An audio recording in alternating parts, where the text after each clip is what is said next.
Beshi Bells, this is Pel Ann here and welcome to my channel. So for today's video, gagawa ako ng aking DIY budget planner organizer. So marami akong nakikita nun ngayon sa online, sa Shopee, nakikita ko rin sa Facebook, yung mga parang mga budget planner money organizer na parang notebook siya.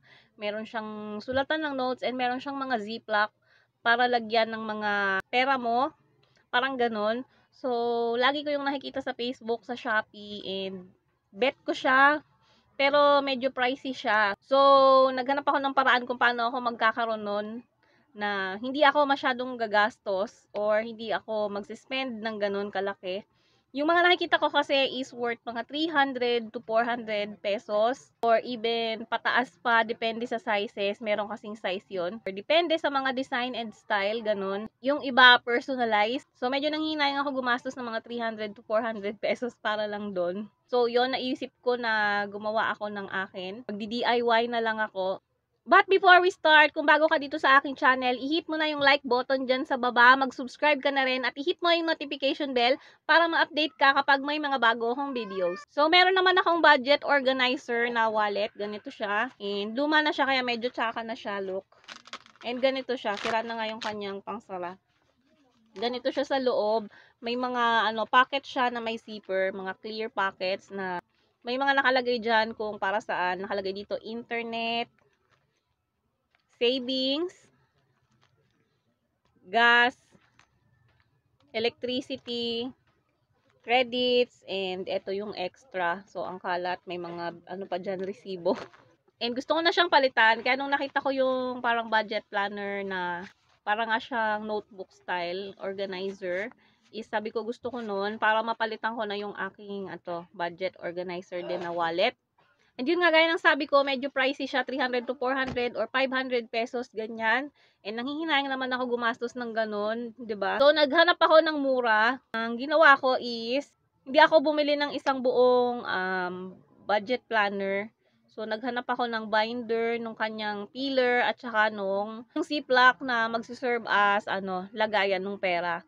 So, eto yon, may mga in-order ako sa Shopee. And, hindi ako siguro gumastos ng 300 pesos dito. 200 plus lang ang nagastos ko para dito. So, 'di ba, nakatipid ako. Hindi nga lang siguro siya kasing ganda ng mga nakikita ko sa Facebook and sa Shopee na personalized na budget planner, money organizer. Pero at least naman siya, mapa-personalize ko rin siya kasi ako naman ang magde-design nito. Buksan ko na pala 'to, tiningnan ko yung laman kanina and binalik ko lang siya sa plastic. So, eto, may in-order akong binder. A6 ang size nito. And I think sakto lang naman yung ganitong size. Yung mga nakikita ko rin na organizer or mga budget planner is A6 yung size usually. So, ganito lang siya. Naghanap lang ako ng mura. And since mura, ito lang nahanap ko. Clear siya. Yan, clear siya na binder. A6 ang size nito. Ayan, meron pa siyang kasamang ruler dyan. Ano lang yata to? 78 pesos. 78 pesos ko lang nabili to. Mura lang. Bumili na rin ako ng peeler niya. 25 pesos lang yata to. Blank peelers lang to. Kasi yung mga available doon, merong may lines, may graph, mayroong pang na rin, budget plan. May mga dots. And gusto ko sana yung lines lang. Para kapag may mga ino-notes ako, wala. Doon yung mga dots, yung may mga graphs, mga ganun. Pang accountancy nakalagay, and ayoko nung ganon. So ito na lang blank ang kinuha ko. So wala siyang mga lines, as in blank lang talaga siya, and 25 pesos lang yata to. So A6 din ang size nito para kasya siya dito. And may kasama siyang ganito, ewan ko, pa-freebie siguro ni seller. Hindi ko alam kung para saan to, pero siguro divider or pang ewan ko, hindi ko alam. Titingnan ko kung para saan to. And ito naman sa isang pouch, ang nandito is yung ayan, bumili ako ng 5 ziplock or A6 binder. Ayan, meron siyang holes dito. And ziplock siya. Hindi siya clear. Hindi siya ganun ka-clear. Pero ayan, ganyan. Kita pa rin naman. And bumili lang ako ng nito, 5. 5 lang muna. And this is 18 pesos yata ang isa. So, pag kulang, bibili na lang ako ulit. Ang nagastos ko dito is 200 plus lang. Dahil 18 pesos lang to. Bobo ako sa math. Lalagay ko na lang yung total sa screen. So, this is 18 pesos times 5. Ito is 78 yata. And this is 25. So, yan. And then, gumawa na lang ako sa Canva ng nag-edit na lang ako ng pang-label ko dito.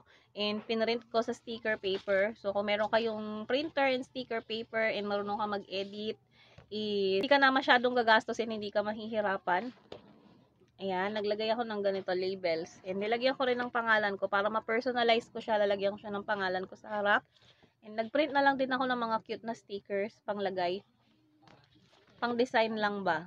So, may ganyan kasi Sagittarius ako. So, yeah. Etong mga labels, siguro, i-upload ko siya sa aking blogspot. Para kung gusto nyo itong mga labels na to, makuha nyo, isi-save nyo na lang and i-print nyo, ganun. Or siguro, yung PDF na ready to print na yung ilalagay ko sa aking blogspot. Ilalagay ko yung link sa baba. Para kung gusto nyo na itong label na to, ganito yung design niya.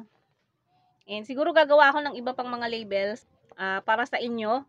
So, mag-comment lang kayo sa baba kung anong gusto nyong design ng labels and anong klaseng mga labels.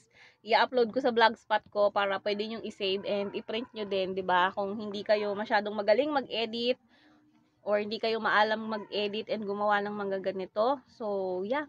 Pwede kayo mag-comment sa baba and kung anong size ng gusto nyo, anong mga labels ang gusto nyong ilagay ko and anong design. And yun, lalagay ko yun sa blogspot ko. Sobrang basic lang ng gagawin naman natin, no? Madali lang to kasi kakabit na lang naman natin sila and pagsasama-samahin. Ilalagay lang natin yung pillars dun sa binders and lalagyan ko lang ng konting design. Pero ipapakita ko pa rin sa inyo kung ano yung gagawin ko. So, ayan, ang gagawin lang naman natin is pagsasama-samahin natin sila. So, ito yung binder. Ilalagay lang natin tong mga zip-locks and itong pillar. But first, ayan, ito yung mga labels. Lalagyan ko muna sila ng mga labels. And ito, mga pang-design ko lang yan. So, gugupitin ko muna tong mga labels.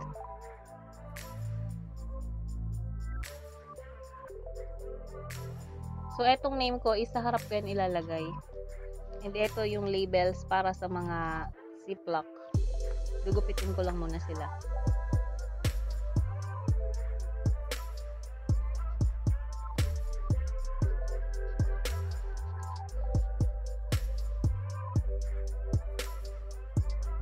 So, itong babae na to, ito yung nasa cover photo ng FB page ko. So, ito, nakat ko na yung mga gagamitin ko. And tara, gawin na natin to. So, didikita ko muna ng label tong mga ziplock. Hindi ko alam kung pag ganito ko siya o ilalagay o pag ganito. Ano bang mas maganda?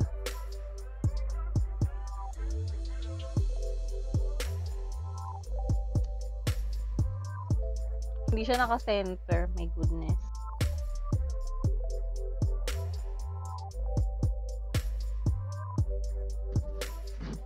So, ilalagay lang natin yan dito sa ating binder. May pa-ruler ang ating binder.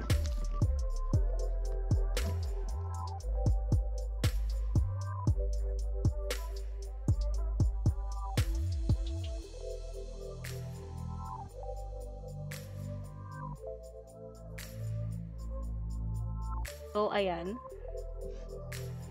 Hindi ko alam saan ko lalagay itong ruler. Balik na lang natin siya sa likod later. Nakalimutan ko kung ilang pieces tong pillars na to, but lalagay ko na lang sa screen or sa description box.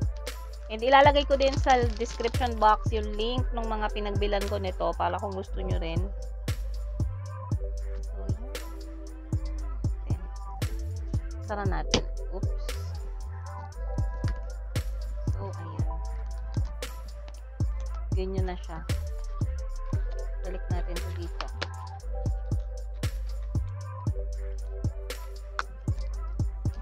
Ito siguro dito ko ilalagay. Ayan. Siguro ito dito.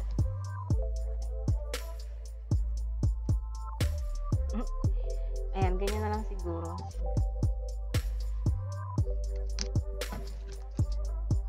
Ayan, may name ko na sa harap and ganyan. So, kung meron akong ino-notes, pwede kong isulat dito. Ito yung lagayan ng ating mga pera.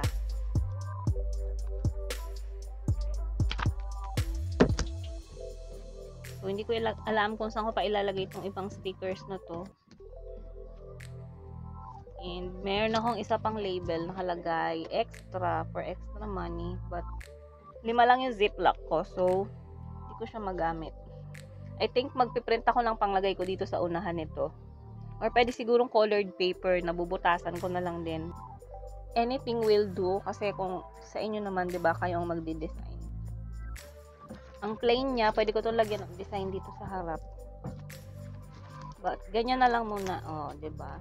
So, ayun mga besh, ito na ang aking DIY na budget planner money organizer. And super perfect naman niya para sa akin. Okay na tong ganito.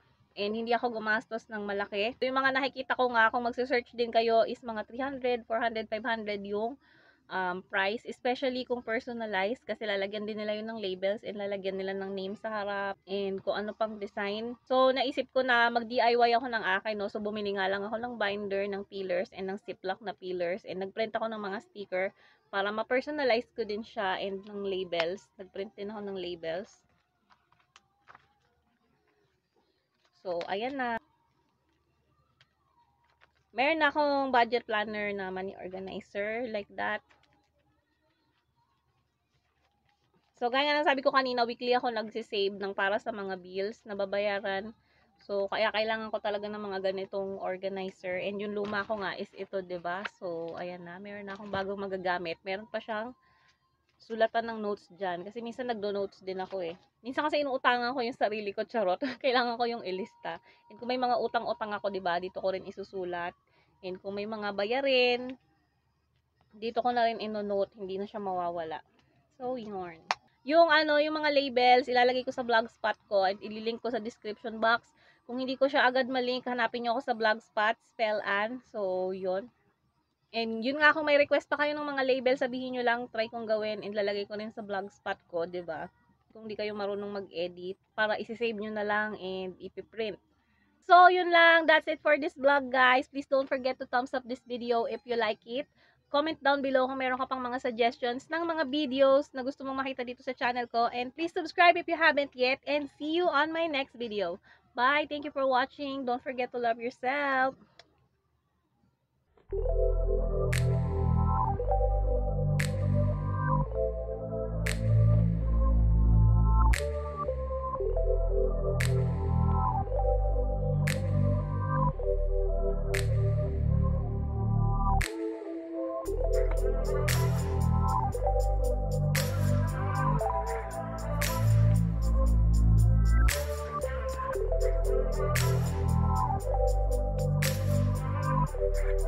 you.